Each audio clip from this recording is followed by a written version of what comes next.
Precisamente nos acompaña a esta hora José Luis Michelena, director ejecutivo de Médicos Sin Fronteras para México y Centroamérica. José Luis, bienvenido a NTN 24.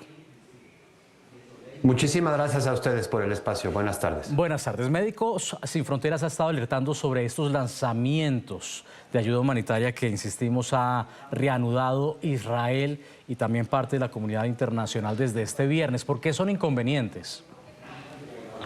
Claro que sí. Bueno, por un lado hay que decir que los lanzamientos aéreos contienen una muy pequeña cantidad de materiales comparado con lo que se puede llevar en un solo camión, ¿no?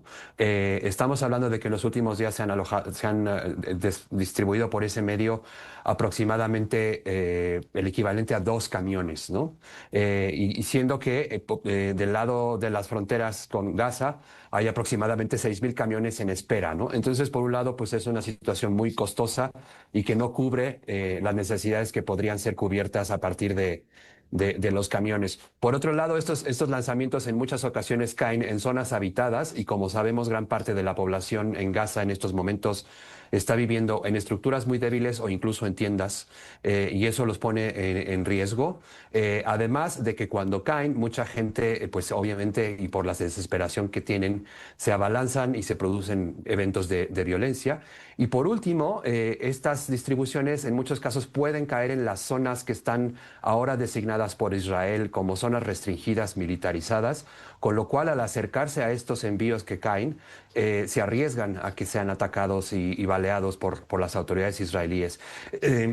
Entonces todo esto pues demuestra que distribuir por aire realmente es una medida más bien de imagen, y que lo que tiene que pasar es que se abran las puertas de los cruces fronterizos y se permita la entrada masiva de estos suministros, que además incluyen por tierra muchos suministros que no se pueden lanzar por aire, como el combustible, por ejemplo, ¿no?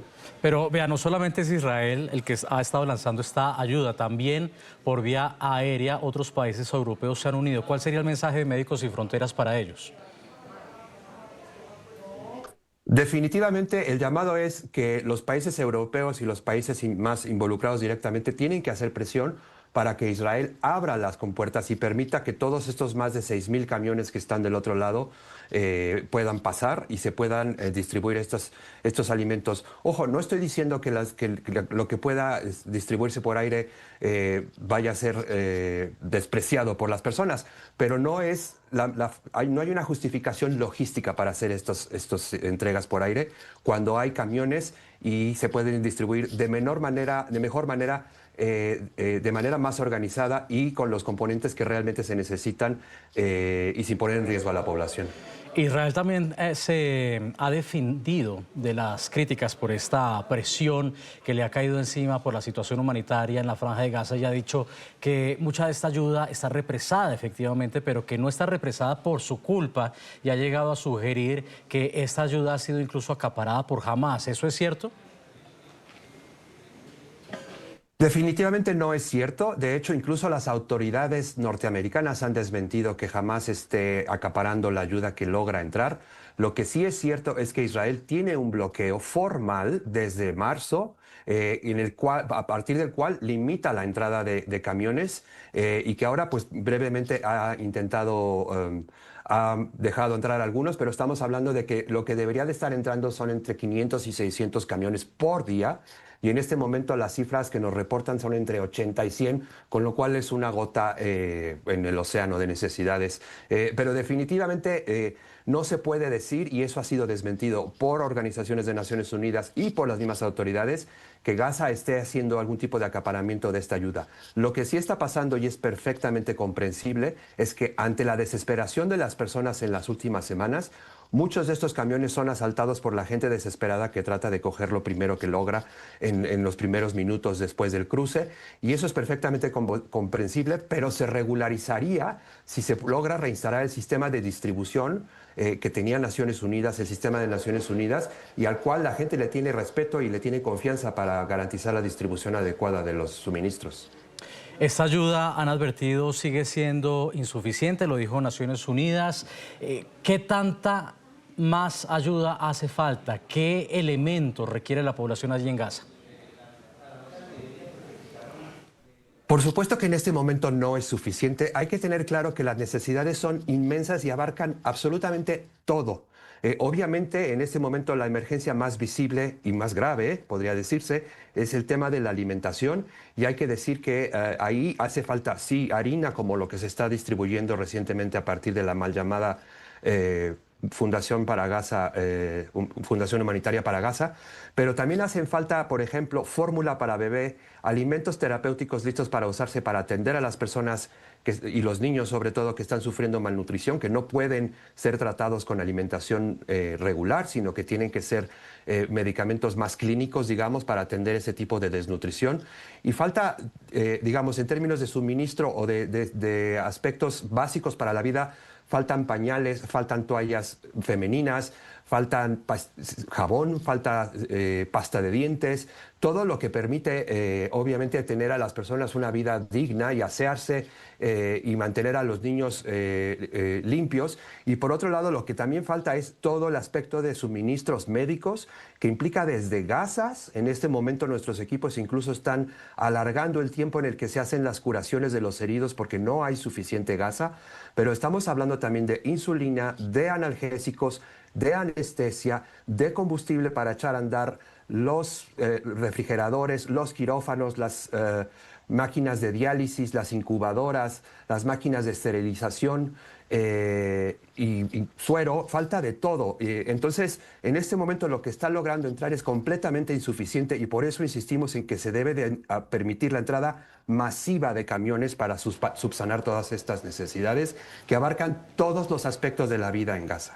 Israel ha prácticamente puesto de relieve su preocupación, por supuesto, en materia de seguridad, porque no se puede permitir otro 7 de octubre y bajo esa lógica entiendo yo que según el argumento de Israel, ellos quieren controlar que este envío de ayuda humanitaria no represente un riesgo de seguridad como lo han denunciado en algún momento con las infiltraciones o la participación aparente de terroristas de Hamas en organizaciones humanitarias, incluso en las Naciones Unidas. Netanyahu en los últimos días ha negado que tenga una política de hambruna en la franja de Gaza. ¿Ustedes qué responden?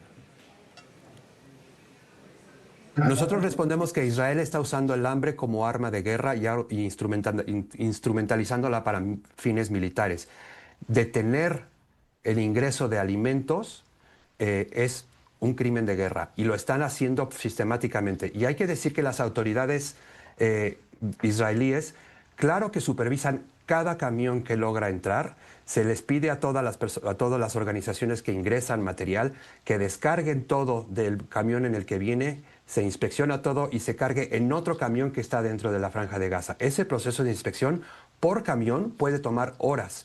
Y en muchos casos lo que sucede es que, por ejemplo, en el caso de Médicos Sin Fronteras, se nos detienen todo el cargamento de un camión por el hecho de que, por ejemplo, llevamos equipo médico como un monitor cardíaco, una máquina de ultrasonido, porque Israel no permite que entren aparatos eléctricos, por ejemplo, ¿no? Y eso dificulta toda la entrada de todo el cargamento y digamos que se ponen trabas administrativas y burocráticas para lograr los ingresos y muchas veces los camiones se quedan porque no pasaron la inspección que llevó varias horas y se tiene que rechazar, ¿no? Entonces, claramente hay una disposición deliberada por contener el flujo de suministros al interior de Gaza y eso está siendo usado como arma de guerra. En estos meses, en estos años de guerra, hemos visto tristemente cómo activistas y organizaciones humanitarias han terminado también envueltas en los titulares de las noticias por la muerte de sus miembros. En el caso de Médicos Sin Fronteras, ¿cómo ha sido operar en la Franja de Gaza? Definitivamente operar en la Franja de Gaza ha sido muy complejo para Médicos Sin Fronteras y para todas las organizaciones que permanecen dentro del territorio. En nuestro caso, tristemente, 12 de nuestros compañeros han resultado muertos en distintos ataques de distintas formas, ya sea ataques deliberados a los hospitales con obuses, pero también ataques a convoyes en movimiento, cuyos movimientos habían sido reportados a las autoridades, en bombardeos a donde habitan. Entonces, definitivamente ha sido muy complicado y ha sido muy complicado también la posibilidad de movilizarnos. Hemos tenido que desalojar varias ocasiones, varias instalaciones médicas porque se dan órdenes de desalojo de los hospitales, y eso obviamente implica volver a montar las instalaciones y las capacidades en otro lugar, y retrasa la capacidad de ayuda que tenemos, y también la posibilidad de movernos y referir pacientes de una zona que a lo mejor tenemos una clínica pequeña a un hospital con mayores capacidades, es a veces extremadamente complicado, si no imposible. Entonces, obviamente toda esta actividad se hace bajo aviso y coordinación con las autoridades israelíes, pero en todo este tiempo pues ha sido muy complicado gestionar nuestra presencia en el territorio. Era José Luis Michelena, director ejecutivo de Médicos Sin Fronteras para México y Centroamérica. Gracias por haber estado con nosotros. Muchísimas gracias a ustedes. Buena tarde.